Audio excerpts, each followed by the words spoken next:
Hair fall తో బాధపడుతున్నారా? 150+ branches ఉన్న అడ్వాన్స్డ్ గ్రో హెయిర్ క్లినిక్ లో ఫ్రీ కన్సల్టేషన్ కోసం కాల్ చేయండి. Welcome to Suman TV. ప్రస్తుతం ఇరాన్కి సంబంధించినటువంటి సుప్రీంగా ఉన్న ఖమేనీని హత్య చేయడం, ముఖ్యంగా ఇజ్రాయెల్ అమెరికా పక్కా వ్యూహంతోనే ఈ అటాక్ చేయడంతో ఖమేనీతో పాటు అతని కుటుంబ సభ్యులు దాదాపుగా 200 మంది మొత్తం చనిపోయినట్టుగా తెలుస్తుంది. అయితే ఇప్పుడు పవిత్రమైనటువంటి ఈ రంజాన్ మాసంలోనే ఇప్పుడు ముస్లిం కంట్రీస్లో ఇలాంటి యుద్ధం జరగడం, ఓవైపు పశ్చిమాసియాలో ఉన్నటువంటి అన్ని దేశాల మీద కూడా ఇరాన్ దాడులు చేస్తున్నటువంటి పరిస్థితి మనకు తెలిసిందే. దీని గురించి మాట్లాడదాం. మనతో పాటు ఉన్నారు ముస్లిం మైనార్టీ లీడర్ సమీ గారు. ప్రజెంట్ పవిత్రమైనటువంటి రంజాన్ మాసంలో ఇలా అరబిక్ కంట్రీస్, ముస్లిం కంట్రీస్లో ఇలాంటి యుద్ధ పరిస్థితులు రావడాన్ని ఎలా చూడాలంటారు? అస్సలాము అందరికి నమస్కారం. వ్యూవర్స్కి అందరికీ, ఏదైతే మీరు చెప్తున్నారో యుద్ధం అనేది ప్రకృతి వైపరీత్యం కాదు. అది ఒక వ్యక్తులు తమ స్వార్థాన్ని, వాళ్ళు చేసే అరాచకాలను కాపాడుకోవడానికి లేదా ఆధిపత్యాన్ని నిలబెట్టుకోవడానికే యుద్ధాలు వస్తున్నాయి. ప్రకృతి వైపరీత్యంగానైతే తుఫాన్ రావడమో, ఎర్త్ క్రాక్ రావడమో అలా జరుగుతుంది. కానీ మనుషుల్లో ఉన్న ఆధిపత్యాన్ని అమెరికా, ఇజ్రాయెల్ కంట్రీలు రెండు కలిసి ప్రపంచ దేశాలను శాసించాలా, ప్రపంచంలో ఉన్న ఏదైతే ముడి చమురు ఉందో, ఈ ఆయిల్ ట్రేడింగ్ ఏదైతే ఉందో, గోల్డ్ ట్రేడింగ్ ఏదైతే ఉందో, మొత్తం ప్రపంచ ఎకనామికల్ వ్యవస్థను తమ కాళ్ల కింద పెట్టుకోవాలనే ఒక అహంకారంతో ఈ అమెరికా, ఇజ్రాయిల్ వాళ్ళు చేస్తున్న దాడులు అది ప్రపంచంలో ఉన్న ప్రతి ఒక్కరికి తెలుసు. అయితే ఈ అరబ్ కంట్రీస్ లో ఎవరైతే అరబ్బులు ఉన్నారో వాళ్ళు ఈ పాశ్చాత్య దేశాలు ఏదైతే ఉన్నాయో, అమెరికా కానివ్వండి, ఇజ్రాయెల్ కానివ్వండి, వాళ్ళకు తొత్తుల్లాగా మారిపోయి ఇస్లామిక్ కంట్రీస్ ని నాశనం వాళ్ళు చేసుకుంటూ వస్తున్నా కానీ ఎక్కడ వాళ్ళ ఏదైతే చమురు గనులు ఉన్నాయో, వాళ్ళ ఆయిల్ ట్యాంకర్స్ ఉన్నాయో, వాళ్ళ ఏదైతే ట్రేడింగ్ ఉందో దాన్ని మళ్ళీ ఎక్కడ నాశనం చేసేస్తారని వాళ్ళు కుక్కని తీసుకొని వచ్చి పొట్టేళ్ళన్నా తల ఊపుతున్నారు. వాళ్ళు పిల్లిని తీసుకుని వచ్చి పులి అన్నా కానీ తల ఊపే పరిస్థితి వచ్చింది. అసలు ఒక దేశం మీద యుద్ధం చేయాల్సిన అవసరం ఏమొచ్చిందండి?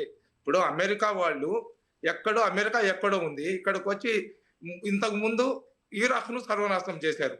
ఇప్పుడు ఇరాన్ దగ్గరికి వచ్చి కేవలం వాళ్ళు పెట్టే కాజ్ ఏంటంటే వీళ్ళు అణు అస్త్రాలను తయారు చేసుకుంటున్నారు. ఈ అణు అస్త్రాలు అనేవి మన దగ్గరే ఉండాలా, వేరే వాళ్ళ అణు అస్త్రాలు తయారు చేయడం దాన్ని నేను కరెక్ట్ అని నేను సమర్థించడం లేదు. కానీ సద్దాం హుసేన్ చంపేసిన తర్వాత, అతను చనిపోయిన 10 సంవత్సరాల తర్వాత సద్దాం హుసేన్ దగ్గర ఎక్కడ అణు అస్త్రాలు లేవు, ఇరాన్ లో ఎక్కడ కూడా అణు బాంబు తయారు చేసే అవశేషాలు దొరకలేదని చెప్పి వాళ్ళే క్లీన్ చిట్ ఇచ్చారు.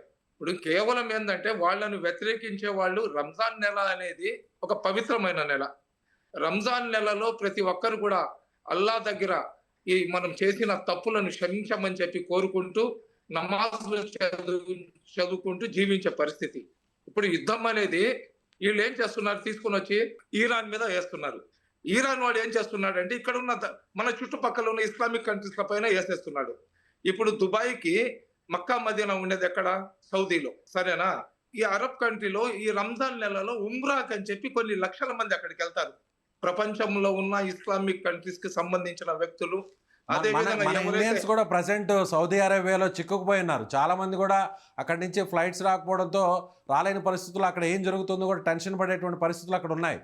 అదే ఇప్పుడు ఈ మిసైల్స్ అనేవి, బాంబులు అనేవి, డ్రోన్లు అనేవి ఇప్పుడు అమెరికా అదే విధంగా ఇజ్రాయెల్ కంట్రీల దగ్గర అయితే కరెక్ట్ గా వాళ్ళు టార్గెట్ బేస్ చేసుకుని పంపిస్తే వెళ్తాయేమో కానీ ఇప్పుడు వీళ్ళ దగ్గర ఉన్న చైనా టపాసాలు ఇవన్నీ ఏంటంటే ఎక్కడికి వెళ్తాయో, ఎక్కడ ఎగురుతాయో వాళ్ళకి తెలియదు. అవి పోయేసి ఎక్కడైనా జనావాసాలు మన భారతీయులు లేదా ప్రపంచంలో ఏ దేశానికి చెందిన వ్యక్తులు కూడా అక్కడ ఏదో పవిత్ర రంజాన్ మాసంలో మక్కా మదీనాకు వెళ్ళాలని వెళ్ళిన వాళ్ళ మీద పడి చచ్చిపోతే మూడో ప్రపంచ యుద్ధం వచ్చే సూచనలు కనబడుతున్నాయి. ఖచ్చితంగా యుద్ధం అనేది ఎవరికి శ్రేయస్సుకారం కాదు. నేను భారతదేశ ప్రధానమంత్రి నరేంద్ర మోడీ గారికి ఒక భారతీయుడిలాగా నేను రిక్వెస్ట్ చేస్తున్నాను. మన దేశాన్ని విచ్ఛిన్నం చేయాలా, మన దేశాన్ని సర్వనాశనం చేయాలనుకున్న పాకిస్తాన్నే క్షమించేసిన క్షమాగుణం కలిగిన మహోన్నతమైన వ్యక్తి మన నరేంద్ర మోడీ గారు. ఈరోజు అమెరికా కానివ్వండి, ఇజ్రాయెల్ కానివ్వండి, భారతదేశం తల్లి కాని అయితే ఇజ్రాయెల్ వచ్చి తండ్రి అని చెప్పారు. మన నరేంద్ర మోడీ గారు భారతదేశం తల్లి లాంటిది, mother my India is mother land అయితే ఇజ్రాయెల్ ఇస్ ఫాదర్ ల్యాండ్ అన్నారు. కాబట్టి ఖచ్చితంగా ఈ మదర్ ల్యాండ్ లో ఉన్న మోడీ గారు ఫాదర్ ల్యాండ్ లో ఉన్న నెతన్యాహుకి చెప్పేసి ఈ మూడో ప్రపంచ యుద్ధము లేదా దేశాన్ని సర్వనాశనం చేసే ఏదైతే యుద్ధాలు ఉన్నాయో దాన్ని ఆపే ప్రయత్నం చేస్తే బాగుంటుంది. ఇప్పుడు ఎవరైతే ఖుమేనీ ఉన్నాడో, ఖుమేని వల్ల వాళ్ళకి ఇబ్బంది ఉండింది. ఇప్పుడు మీ మాధ్యమాల ద్వారా ఈ ఏదైతే మన టీవీ ఛానల్స్ ద్వారా మనం చూస్తున్నాం ఖుమేని హతమైపోయాడని. ఇప్పుడు అక్కడ అయిపోయింది కదా! ఖుమేని హతమైపోయిన తర్వాత ఇంకా నో మోర్ వార్. ఇప్పుడు చెస్ ఆడేటప్పుడు రాజుని చెక్ చెప్పేసి రాజు చచ్చిపోతే ఆ గేమ్ అయిపోద్ది. అలాగే ఈ రాజ్యాల్లో కూడా ఏందంటే ఎవరైతే ఆ సుప్రీం ఉంటాడో అతను చనిపోయిన తర్వాత యుద్ధం చేయాల్సిన అవసరం లేదు. ఈ యుద్ధం వల్ల ఏదైతే మన ఆయిల్ రేట్ కానివ్వండి, పెట్రోల్, డీజిల్ ధరలు కానివ్వండి, బంగారం ట్రేడింగ్ మీద చాలా ఎఫెక్ట్ పడుతుందండి. ట్రేడింగ్‌ని నమ్ముకొని కొన్ని కోట్ల మంది జీవిస్తున్నారు. అది భారతదేశం గాని, ఇతర దేశాల్లో గాని. ఒక మనిషిని ఇప్పుడు వాళ్ళు డ్రోన్‌లు యేసారు. ఇజ్రాయెల్ కంట్రీ వాళ్ళు. ఎలిమెంటరీ స్కూల్‌లో చదువుకుంటున్న 40 మంది చిన్నారులు చచ్చిపోయారు. ఇప్పుడు ఈళ్ళు ఇటు నుంచి ఏదైనా మిసైల్స్ వేసినప్పుడు అమాయకులు కూడా చచ్చిపోతారు. కాబట్టి యుద్ధం అనేది ఎటువంటి పరిస్థితుల్లో కూడా మనిషిలాగా పుట్టిన ఎవరు కూడా దాన్ని సమర్థించాలని నేను చెప్పటం లేదు. ఇప్పుడు ఎవరు తప్పు చేశారు, ఎవరు ఉప్పు చేశారు అనేది ఆ రేంజ్‌లో మనకు ఇంటర్నేషనల్ యుద్ధాల్లో ఎవరు తప్పు, ఎవరు ఉప్పు అని చెప్పలేము. నా కళ్ళతో నేను అందంగా కనపడతాను. మీ కళ్ళతో మీరు అందంగా కనపడతారు. ఇప్పుడు ఏదైతే ఇరాక్ కంట్రీ వాళ్ళ వాదన ఉందో, వాళ్ళేం చెప్తున్నారంటే మా మీద ఆధిపత్యం చెలాయించడానికి అమెరికా, ఇజ్రాయెల్ చేస్తున్న కుట్ర అంటున్నారు. అమెరికా, ఇజ్రాయెల్ వాళ్ళు ఏం చెప్తున్నారంటే అతను వచ్చి న్యూక్లియర్ వెపన్స్ తయారు చేస్తున్నాడు కాబట్టి దాన్ని ఆపమంటే అతను ఆపలేదు కాబట్టి అతని దగ్గర న్యూక్లియర్ వెపన్స్ గాని వచ్చేస్తే మనకు ఏదైతే ఈ ఆసియా ఖండంలో ప్రతి ఒక్కరికి టెర్రర్ చేస్తాడు కాబట్టి దాన్ని మేము అరికట్టాలనుకుంటున్నాం అంటున్నారు.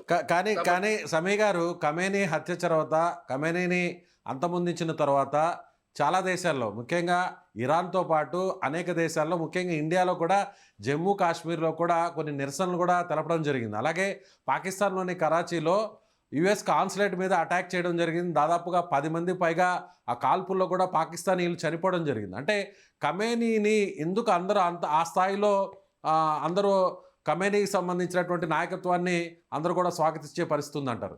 ఇప్పుడు జనరల్ గా మనం ఇస్లాంలో షియా అని చెప్పి ఒక తెగ ఉంటది. ఆ షియా అనే తెగ ఏంటంటే ఇమామే హసన్, ఇమామే హుసేన్, అదే విధంగా మన మొహమ్మద్ ప్రవక్త గారి అల్లుడైన మన మౌలా అలీ ముష్కిల్ కుషా ఎవరు? మన మొహమ్మద్ ప్రవక్త గారి అల్లుడు అనమాట. వాళ్ళు సపరేట్ ఒక తెగ అది. వాళ్ళు ఏంటంటే మనకు మొహరం జరిగినప్పుడు ఆ కత్తులు అవి తీసుకొని ఒంటి మీద కొట్టుకుంటుంటారు కదా, ఆ తెగకు చెందిన వాళ్ళు. వాళ్ళకేందంటే చావు కన్నా కానీ ఇటువంటి షహాదత్ చాలా ఇంపార్టెంట్ వాళ్ళకు సెంటిమెంట్ గా. అమరులు అవ్వడానికి లైక్ చేస్తారు, వేర మరణం పొందాలంటారు. షహాదత్ ని లైక్ చేస్తారు వాళ్ళు. ఇప్పుడు వీళ్ళు చేసిన దాని వల్ల ఇది ఇంతటితో ఆగిపోద్దని మీరు అనుకోబాకండి. షియా వాళ్ళు ఏంటంటే ప్రపంచంలో ప్రతి కంట్రీలో ఉండారు. వాళ్ళందరూ పసిబిడ్డలు కానించి చచ్చిపోయే ముసలోళ్ళ దాకా రిటాలియేషన్ లో పోతారు. వాళ్ళ మైండ్ సెట్ ఆ విధంగా ఉంటది. ఈ ప్రపంచాన్ని సర్వనాశనం చేయడానికి ట్రంప్, అదే విధంగా నెతన్యాహు చేసిన కుట్రగానే మేము భావించాలా. ఎందుకంటే టోటల్ గా ఈ షియా వాళ్ళందరూ ఏంటంటే చాలా నేరో మైండ్ ఉంటారు.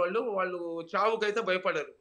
ఇంకా వాళ్ళు ఖచ్చితంగా వాళ్ళు గందరగోళం. ఎందుకంటే ఆ ఖుమేనీని వాళ్ళు ఒక దేవదూతలాగా అతనికి ఆరాధిస్తారు. అంటే అతనికి వ్యతిరేకించే వాళ్ళు 10% ఉన్నా కానీ అతనికి అభిమానించే వాళ్ళైతే 90% ఉన్నారు షియా కమ్యూనిటీలో. దీని వల్ల ఏంటంటే అమాయకులు సర్వనాశనం అయిపోతారు, అమాయకుల ప్రాణాలు బలిగొంటారు. అదే విధంగా ఇంకా రకరకాల మీరు చెప్పారు కదా, పాకిస్తాన్ లో కూడా షియా ప్రాబల్యం ఎక్కువ. మన భారతదేశంలో అయితే కొద్దిగా ఈ కాశ్మీర్ అటు పక్క ఉంటది కానీ మన సౌత్ ఇండియాలో కానీ ఇక్కడ ఈ షియా వాళ్ళ ప్రాబల్యం చాలా తక్కువ ఉంటది. కాబట్టి భారతదేశంలో ఉన్న ఏ కమ్యూనిటీ వాడు కూడా హింసకు వెళ్ళడానికి అంత ప్రేరేపించరు. హింస అంటే చాలా దూరం ఉంటారు కాబట్టి భారతదేశంలో దాని ఎఫెక్ట్ తక్కువ ఉన్నా కానీ ఇతర దేశాల్లో మటుకు ఖచ్చితంగా షియా వాళ్ళైతే రిటాలియేషన్ అయితే బ్రహ్మాండంగా తీసుకుంటారు. సో గల్ఫ్ కంట్రీస్ లో ఉన్నటువంటి మన ఇండియన్స్ వాళ్ళందరితో కూడా మీరు మాట్లాడుంటారు. సో అక్కడ ముస్లిం మైనార్టీకి సంబంధించిన స్టేట్ లీడర్ గా, సో చాలా మంది అక్కడ భయపడే పరిస్థితి ఉందంటారా? ఖచ్చితంగా అండి. నా కొడుకు కూడా గల్ఫ్ లో ఉన్నాడండి. వాళ్ళు ఉన్న హౌస్ పక్కనే, వాళ్ళ హౌస్ కి 1 కిలోమీటర్ దూరంలో కూడా నిన్న బాంబు పడిందని చెప్పారు. వాళ్ళు అక్కడి నుంచి ఇక్కడికి రావాలన్నా కానీ వాళ్ళకి ఏదైతే ఫ్లైట్స్ ఉన్నాయో అన్ని ఆపేసి ఉన్నారు. కాబట్టి భారతదేశ ప్రభుత్వం ఎవరైతే మన భారతీయులు ఈ గల్ఫ్ కంట్రీస్ లో ఉన్నారో, ఖతార్ లో కానీ, కువైట్ లో కానీ అక్కడ ఉన్నారో, వాళ్ళ సేఫ్టీ గురించి ఒక ప్రికాషనరీ కానీ ఇస్తే బాగుంటది. ఎందుకంటే ప్రపంచ శాంతి కోరుకునే దేశం మాది. మనం ఎవరికి హాని తలపెట్టము.